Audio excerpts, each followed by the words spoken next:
Cairan yang ditemukan di rahim Juwita ternyata bukan milik oknum TNI AL.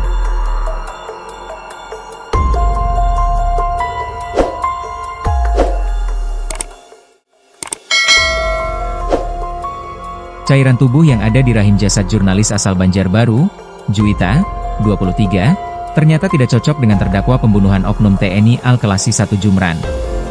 Jumran sebelumnya mengakui sempat berhubungan badan dengan korban sebelum menghabisi nyawa korban. Namun membuang cairan reproduksi di luar saat berhubungan badan dengan korban.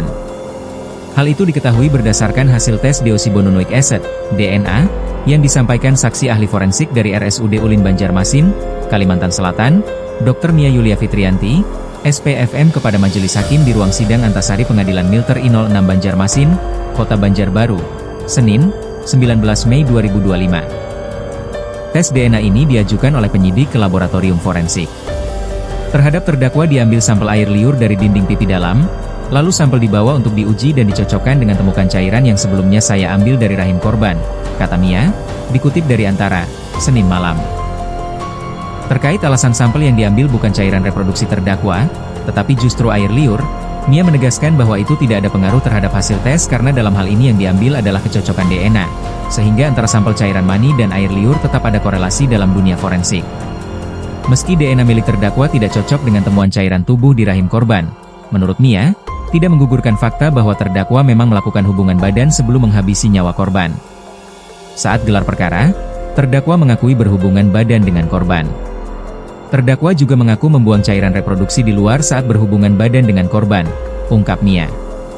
Atas bukti hasil forensik ini, ia menyimpulkan bahwa cairan tubuh yang ditemukan di rahim korban bukan milik terdakwa Jumran. Sementara penyidik hanya menetapkan Jumran sebagai pelaku tunggal di wilayah Kalsel. Rekan dinas yang membantu akomodasi juga ditetapkan sebagai tersangka, tetapi posisinya tidak berada di Kalsel, dinas di Pangkalan TNI AL Balikpapan. Majelis Hakim dalam persidangan menggali lebih dalam atas keterangan dokter forensik tersebut terkait DNA terdakwa tidak cocok dengan cairan tubuh yang ditemukan di rahim korban, padahal dokter forensik telah melakukan tes berulang hingga 3 kali. Bahkan, 3 hakim dalam persidangan secara bergantian melontarkan pertanyaan terhadap keterangan ahli forensik yang menyimpulkan cairan tersebut bukan milik terdakwa.